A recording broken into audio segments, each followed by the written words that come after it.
What's going on? My name is Chris Rubio, host of your new favorite show on the NGBN.TV network. This is Decades, a show where we've got someone in their 60s, 50s, 40s, 30s, and 20s. We're going to talk about things you normally would not talk about. We're going to try to get everyone to listen and let's just say agree to disagree. You guys have been doing a great job of watching and sharing on YouTube, LinkedIn. Right now, we're going to start working towards Spotify, Rumble, iTunes, and all that other good stuff. But right now, it's YouTube, LinkedIn, and also Facebook. So keep an eye out. Great job. Let me bring out our sub 60 Ed. I'm going to say our, not just mine, because he's everyone. And it's also his birthday. So what is up, sub 60 Ed? I love your shirt. No, I'm not on sub 60 Ed. Why do you have that shirt? What's that all about? What is this all about? It seems like every time I go out in public, I'm always mistaken for one of the other little people that are out in the acting community. Anything from the Pit Boss to Jason Acuna, who's AKA Wee Man from the Jackass movies. Got it. We don't have time for that. I've got a whole line of stories. I've got a whole line of stories on that, but I think the guys are ready to go. It's happy Friday Eve here being on a Thursday. So why don't we go get at it?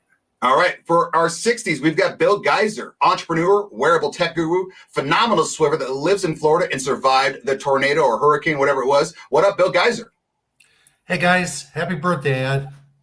Thank you, Bill. Let's go down to our other 50, or another 50s, or a 50. Alex Kris, originally from the Ukraine, grew up in the USSR, software developer who currently lives in Los Angeles, likes gadgets, good beer, and guns, and he sounds like Gru. What is up, Gru? It's all good. Greetings from the Sanctuary City. Representing our 20s, we've got no longer a wiffle ball champion. I don't think he's fighting through a sprained ankle anymore. He's really into AI blondes, and he's got a great new show called Gridiron to Goalposts on the NGBN.network. It's all about sports betting and all that good stuff. It's very, very good. You can watch it on YouTube right now. It's called Gridiron to Goalposts. Make sure you go subscribe. What's up, Chalice Jr.? What's up, guys? Happy birthday, Ed. Thank you, Chalice. And last, but certainly not least, representing our 20s, we've got Cruz Rubio. He's a student athlete in Middle California to Southern Oregon. He likes to barbecue, argue, wear chanclas, and go to the beach. What is up, Cruiser? Howdy. Happy birthday, Ed. Thank you, Cruz. All right. Before we even get going with the show, we're going to do 2 email questions. Remember, if you have any email questions for us, you can just email rubio@therubiomethod.com or ngbntved@gmail.com. That's ngbntved@gmail.com. First question, Rubio, did you ever think about stopping the show after what happened to Jim? Actually, yes, we did. I thought about it a lot immediately because Jim was really into the show. Obviously, he was a huge part of it, and I know he loved the show. But we stopped those negotiations in our head immediately once we started talking to his family and wife, sister, mom. They all said, keep going with the show. Last time when we did the memorial show, his sister was actually backstage with us, watching and listening, and she absolutely loved it. And I know they've gone through the first 19 episodes and watched them all just to kind of keep an eye and always listening to and see Jim. So, yes, I thought about it, but no, here we kept going. Next question is for Ed. Ed, Rubio calls you his handler, along with many other titles. So I have to ask, what is the worst part about being Rubio's handler? Oh, we don't have enough time for that. And it's handlers in quote because Rubio's instructed on what to do, but Rubio does what he wants to do. So that's the hardest part of being Rubio's handler. I understand that. All right. Anyway, let's get back to the topic. We're going to continue from last week's topic or 2 weeks ago of whatever happened to, and then the panelist goes from there. So we're going to start with Bill Geiser since you just dried off from your latest hurricane. Whatever happened to what, Bill Geiser? Whatever happened to public safety? Ed, can you bring up that photo I sent you, photo number 1? This caught my eye. No, Bill. Bill, we don't have props tonight. My apologies. Oh, sorry about that. Okay. No problem.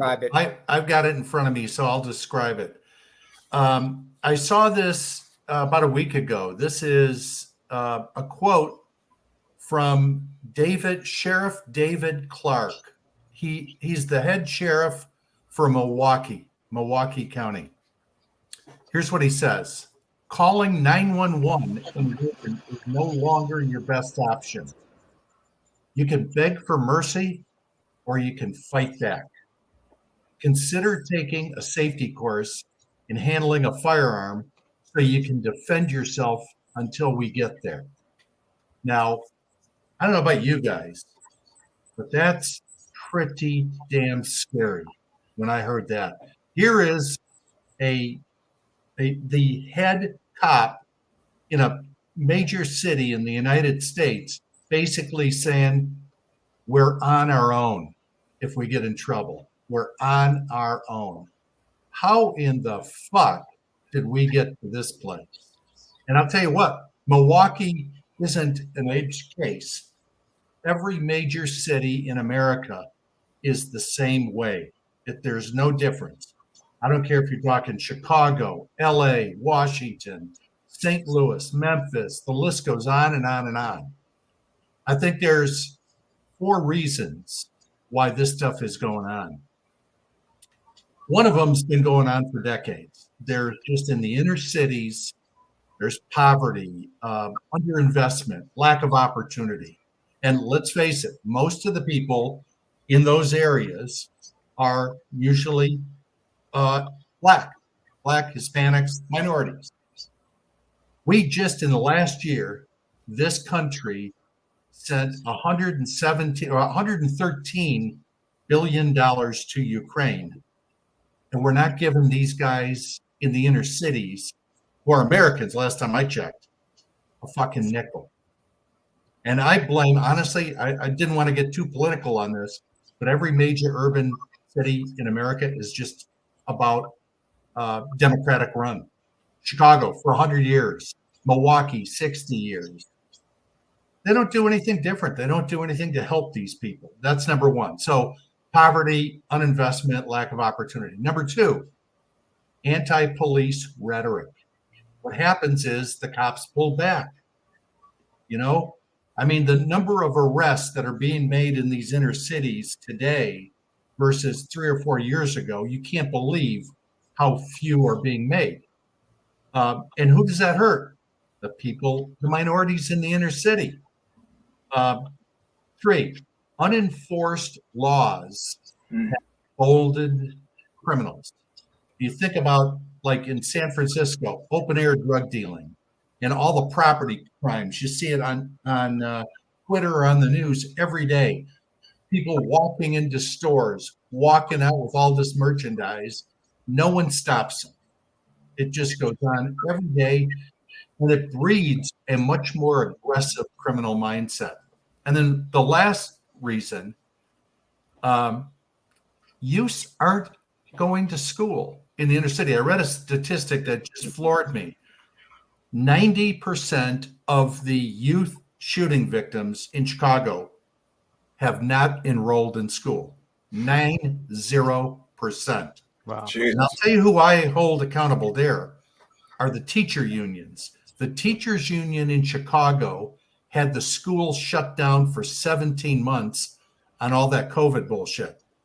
17 months, which accelerated the crime rate and accelerated the homicides of young Black kids.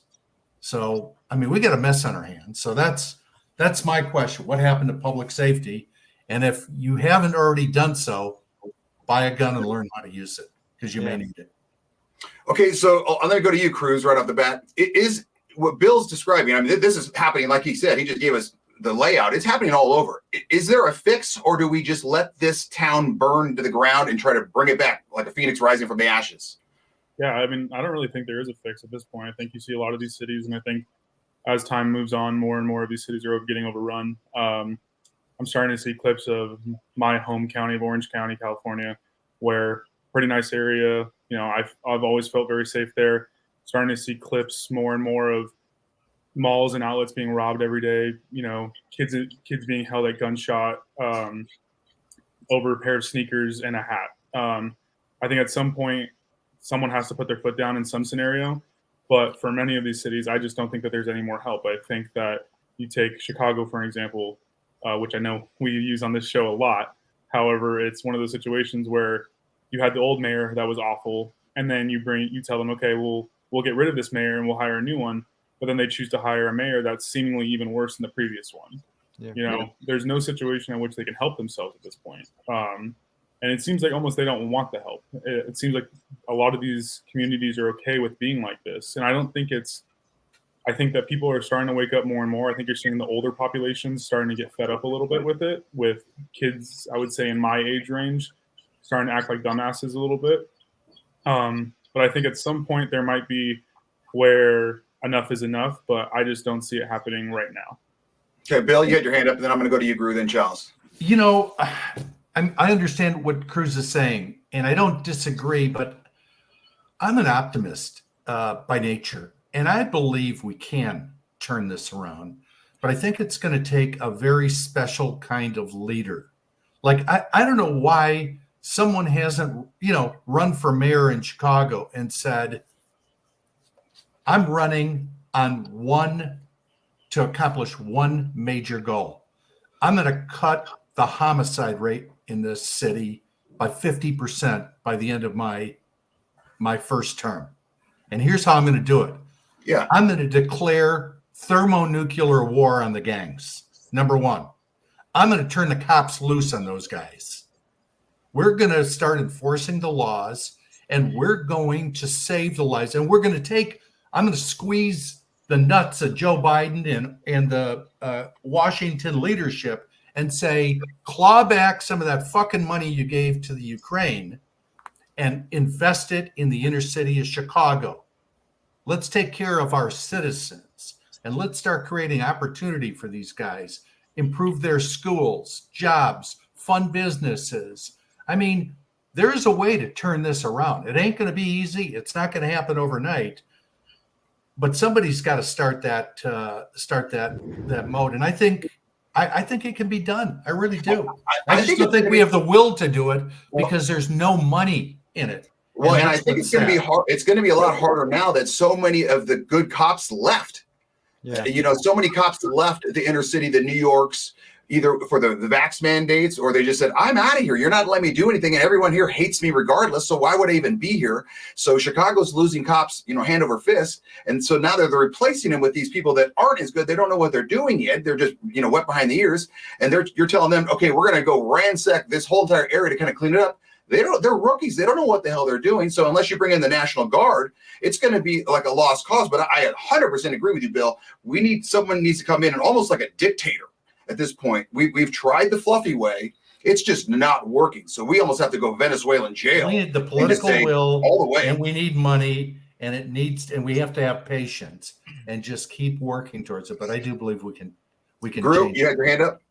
Well, actually, Orange County as a whole is a lot safer, for example, than LA County. And for example, to get a concealed carry permit in Orange County is also easier than in LA County. In San Francisco, they basically voted out a DA, I think last year, who was like a crime-friendly DA, and he was voted out by mostly Asian community of San Francisco. Unfortunately, we had the same campaign against our current LA County DA, but I think they didn't get enough signature to put that stuff on the ballot to get rid of him. Okay, and he used to be DA in San Francisco. He basically fucked it up, and now he's DA of LA County, and he lets criminals basically do whatever they want. You're talking about Gascon. Yes, Gascon, correct. Yeah, I know a couple police officers down there, and they've told me that literally gang members have Gascon tattooed across their chest. Yes, because they're so loyal to him, because they know, do whatever you want, we're going. Chalice, we seem to have lost Cruz. Where's he at? What are your thoughts on this? Yeah, I think everybody on the panel has raised some good points on this issue. Me being in Philadelphia, I think Philadelphia is a lost cause at this point. I've touched on it before. This city, it's hard to articulate if you don't live in it, just how bad things are in the inner city of Philadelphia. And I think the only way back is to, kind of like Rubio said, you have to give someone with the balls to use it a big stick. Yeah. Someone has to be someone with the backbone to not back down, has to be put in charge of these cities and has to really crack down on crime. And I think I agree with Bill's point about it's going to take time, because I think right now we actually invest in inner city public schools 4 times more money than we invest in suburban public schools. So I think, yes, we do need to take that money from some of these foreign countries and put it back into the cities. But I think that's only going to help after we've stemmed the tide on being soft on crime. Because as long as we're being soft on crime, I think we can put as much money as we want into these areas. But if, like Bill said, if 90% of the kids aren't going to school, what does it matter?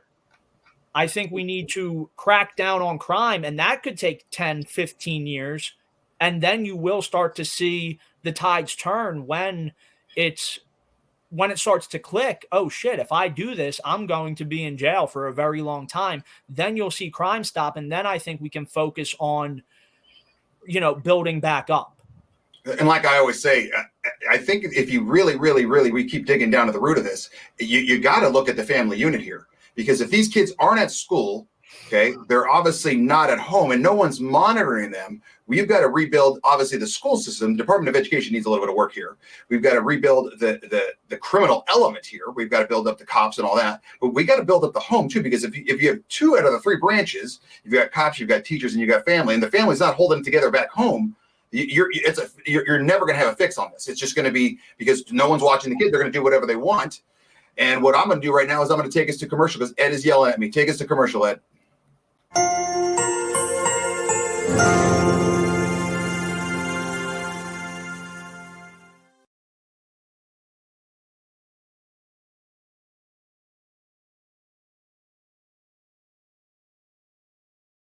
Look at that fancy little commercial, Ed. Good job. All right, 2 email questions as we come out of the gate. Charles Wallace Jr. I think you said in episode 19 that you were planning on moving to Florida to hang out with Bill Geiser. If so, where are you planning on moving? So one of my best friends lives just outside of Orlando. I was actually down there in November for a week for his wedding. And while we were down there, kind of got a lay of the land, looking around, just like the areas right outside of, I don't want to live in Orlando, but right outside of Orlando is where I'm looking.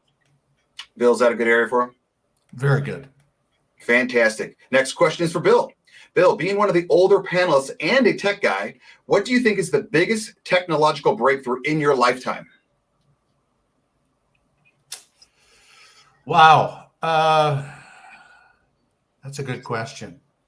The easy cop-out is the most recent one. If you think what's happened, at least during my years in the tech business, it started with the PC. The PC was a massive disruption to the established computing platform that the world ran on, which were IBM mainframes. Mm-hmm. And it totally disrupted IBM's stranglehold on it. And that gave rise to Intel, Microsoft, and people like that. Then we went to the next era, which was client server. Then we went to the internet. And now I think it's AI. And I think the like ChatGPT, what they're calling large language models and AI implementations are going to have a radically they're going to radically change how we interface with systems and I think with each other. So, my money would be ride the most recent one, which is AI. Okay. We're going to go to you, Gru, because I know yours is going to be a quick one. Whatever happened to Charlie Sheen? Everybody knows hold on. Did you say Charlie Sheen? Sheen, yes. Charlie Sheen. The actor? Yes. So he was rich and famous, and he was making $2 million an episode, playing himself basically on the show 2.5 Men. And then he had so much money that he didn't know what to do with, and he decided to fight with the producer and call him names, and he didn't want to go to a drug rehab, and he got actually booted out of the show, and he lost all his money, and now nobody wants to hire him because he is very, very expensive to hire, because no insurance company want to insure him being on a show. If he misses a few days, then it costs show so much money, and nobody won't want to touch him, and invite him over anywhere. Okay, so he basically had a dream career, and he basically fucked it up. Okay, Groot, number one, you got a lot of rage towards Charlie Sheen. I feel like there's a backstory at some point there. Number two, I think what happened to him and where he spent his money are the same exact thing, and I bet it was a whole bunch of tootskis. I think that's what the whole issue was. Yeah. Do we need to go back on this? Because I kind of want to move on, because I'm afraid Groot's going to rage some more on Charlie Sheen. No. Okay, let's move on. Cruz, go ahead, Chalice. You want to jump in the ring there? I was just gonna chime in. I'm a little too young to know much about Charlie Sheen. In my house, when we talk about 2.5 Men, we're talking about your group chat with my dad and Ed Rubio.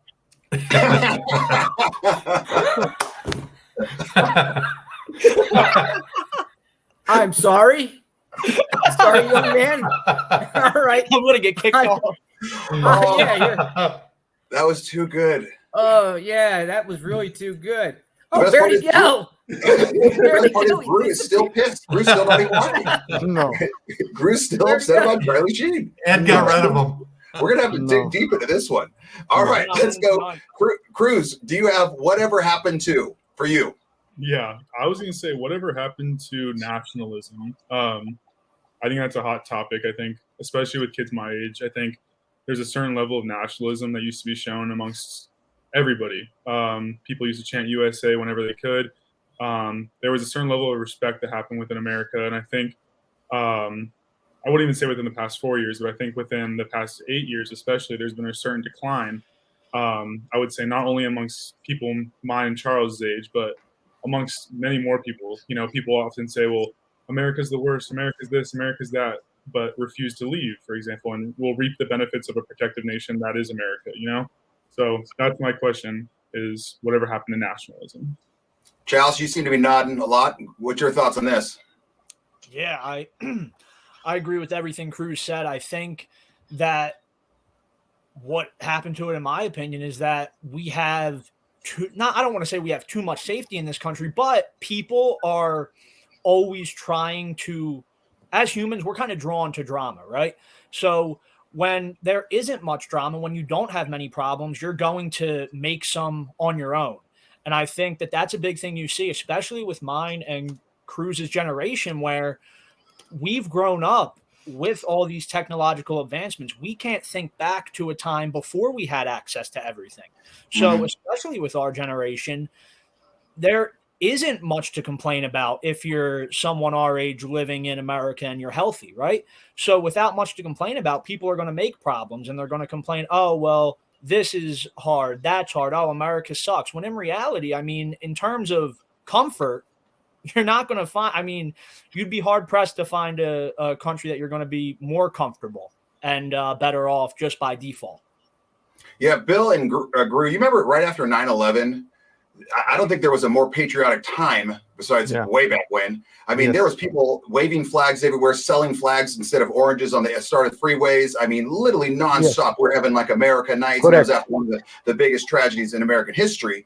But it was like, oh, that was the epitome of, USA chants would break out in sporting events nonstop.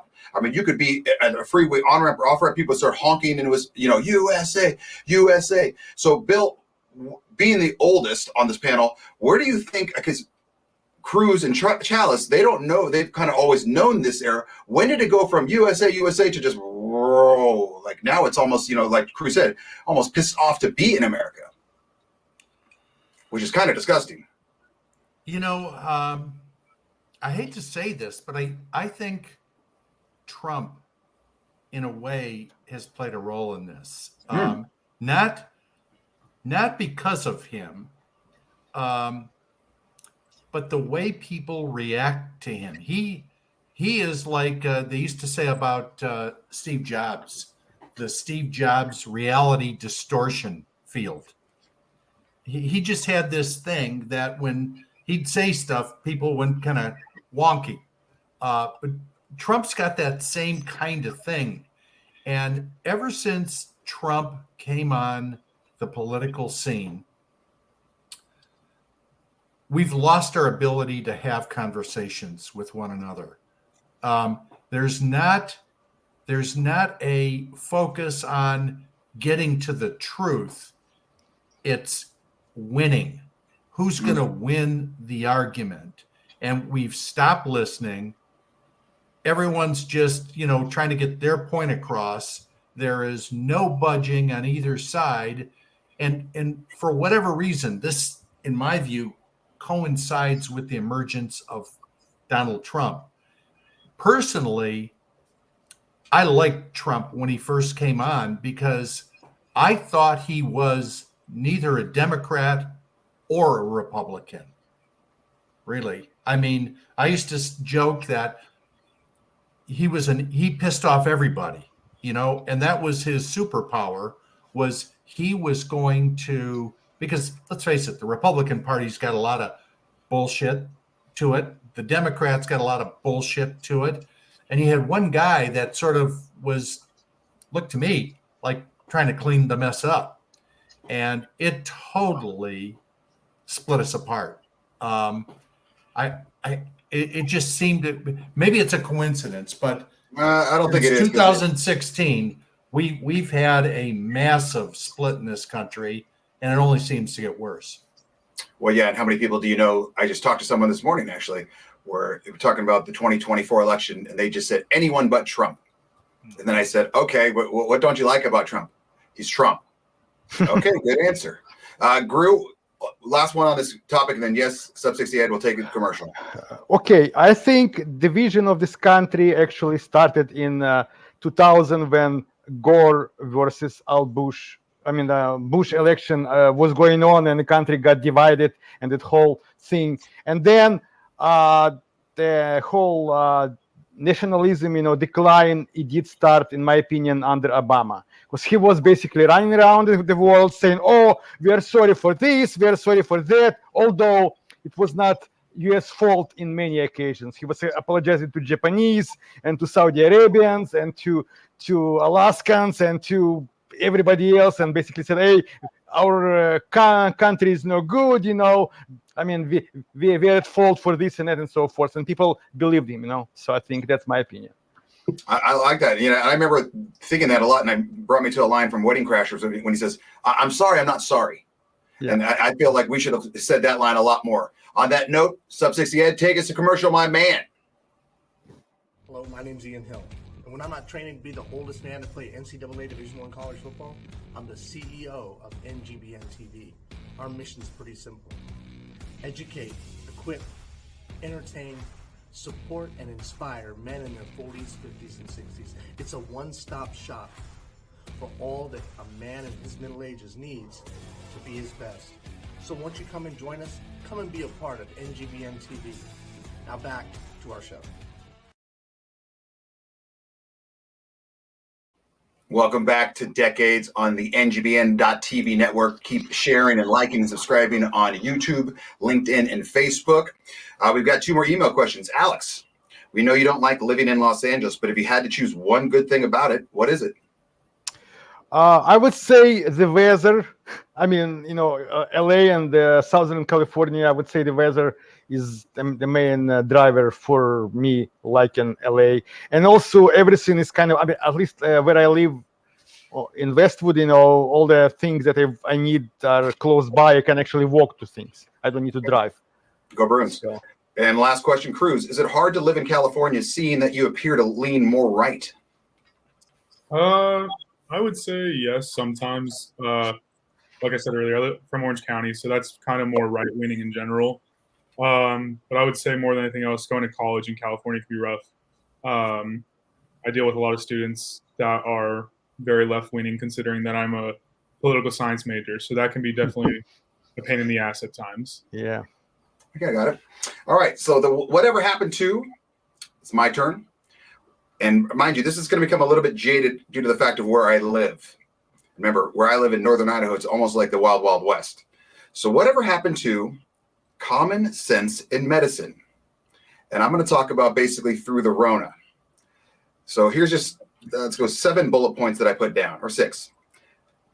Where when this was happening, I could not grasp the concept. I just didn't understand it. So 6 feet was safe, but 5.5 was not. Okay. Walking through a restaurant was dangerous, but sitting down wasn't. Okay. Because where I live, none of this was an issue. You just did whatever you wanted. There was none of this. So when I would travel to locations, I didn't understand what was happening because where I lived in Lewis, there was none of these rules. Number 3, you had to wear a mask even if on the packaging it says it does not protect against the Rona. Like literally those masks say it's not against the Rona, but it still has to be worn. You would be fired for not taking a vaccine, but it didn't stop you from getting or spreading the Rona. So I just need someone to explain that to me. Half the country played sports while the other half didn't, and there was zero difference. So you had the Pac-12 not playing sports, but then the SEC was playing sports, i.e. football, with a packed crowd, and there was no difference. We stopped the country for a virus that people had a 99.999% survival rate. People let the government decide which businesses were essential and which ones were not. So whatever happened to common sense in medicine? That's what I'm coming up with. Cruz, we'll start with you. You're the youngest because you had to deal with a lot of this where you lived. Yeah, COVID sucked. I the entire time was pretty frustrated with it. I mean, at the time I was not only a student athlete, but also working at a restaurant, which I got the shit end of both of it, you know. Working at a restaurant, I have to often bite my tongue when people would ask, like, well, why do we have to wear a mask when we're going to the table, but not at the table? And I'm like, you know, it's not trust me, if it was my way, it wouldn't be this way, you know. Being told that we weren't going to have a fall season, you know, but watching Alabama play in the national championship that same week kind of sucked.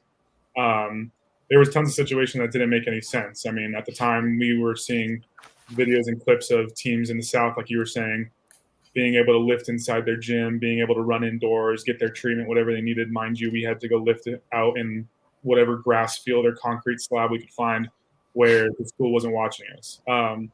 Nothing really made sense. It still doesn't. If you look back, I think it's one of the more idiotic things. And I think people are starting to realize that as time goes along, that kind of the whole thing was pretty dumb. And especially the grocery store one with the 6 feet, that one really gets me fired up. But the 6 feet, the arrows were great too. I love that. When I went to LA and I see the arrows, I was like, oh, so what happens if I go this way?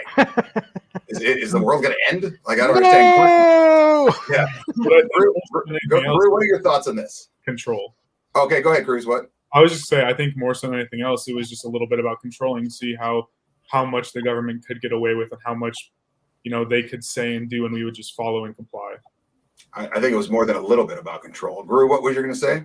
Well, for example, the main health professional or health doctor in LA County, her degree was in some kind of a women's studies, social studies. She's not even a doctor, but she makes decision, or she used to make, you know, when masks need to be worn, you know, or all those kind of medical policies in LA County. Okay, so she's unqualified to make those. She's less qualified than Fauci. Okay, to make those decisions. Chalice, you were living in the big city, and then I'm going to end with you, Bill, because you were in a free state.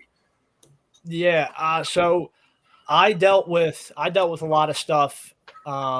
And it never did make any sense. I think it was all about control. I mean, because if you look at medical data for that year, it's really funny how there were so many cases of COVID and flu cases dropped to almost zero. And the symptoms were more or less the exact same as what you'll get with the flu.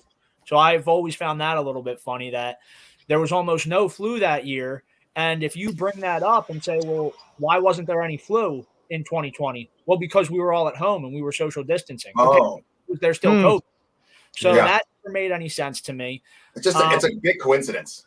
Yeah, I ended up losing a job that I had. I was a high school varsity wrestling coach, and I wouldn't get vaccinated, and I wouldn't get vaccinated. And then, okay, well, at the very least, you have to wear a mask at all times, and the wrestlers have to wear a mask at all times.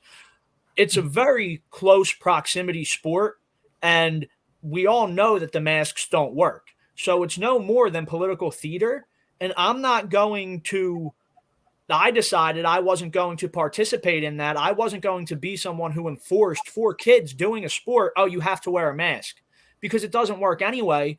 And it's already a very strenuous sport. Like, all you're doing is impacting not impacting their breathing so much, but it's just, it doesn't make any sense. Yeah. And so I lost the job because of that. And yeah, none of it ever made any sense to me. I think hindsight's 20/20, but I think that it's an indictment on a lot of people's character that bought into it and that still try to carry water for, for the system. Because at this point, if you don't think that it was, all a crock of shit, I don't know what to tell you. Yeah. Go ahead, Bill.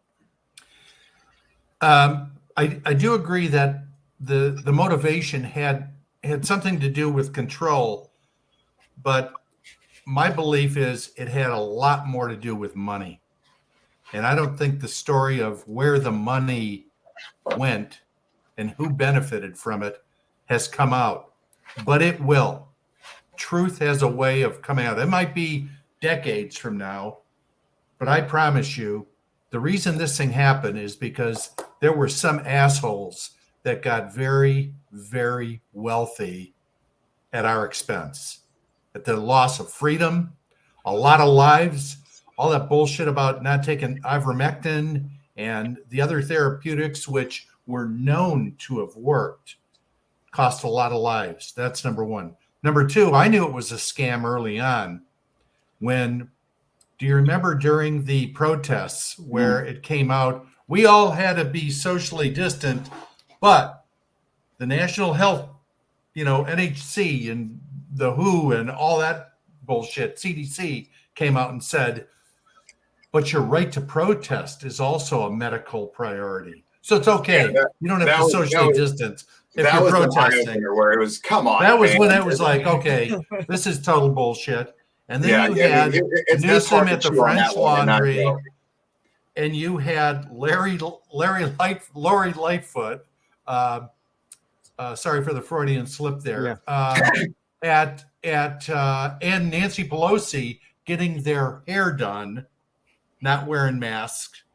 There was lots of hypocrisy, and I thought, if this thing was really serious, you'd have never seen that happen. No. So it was bullshit. Guys, this was a great first episode back. Sub 60 Ed, on your birthday, who are you choosing, my man? Who was the best? I think they were all very good besides Gru's rage on Charlie Sheen, which we've got to come back to at some point. And you know what? And because of that rage, my man Gru's getting the award tonight. Charlie Sheen and the Gru rage wins it hands down. But yes, I agree. They were all really good. He won in lieu of him. But that may be an episode. He'd rather take the L than even mention Charlie Sheen.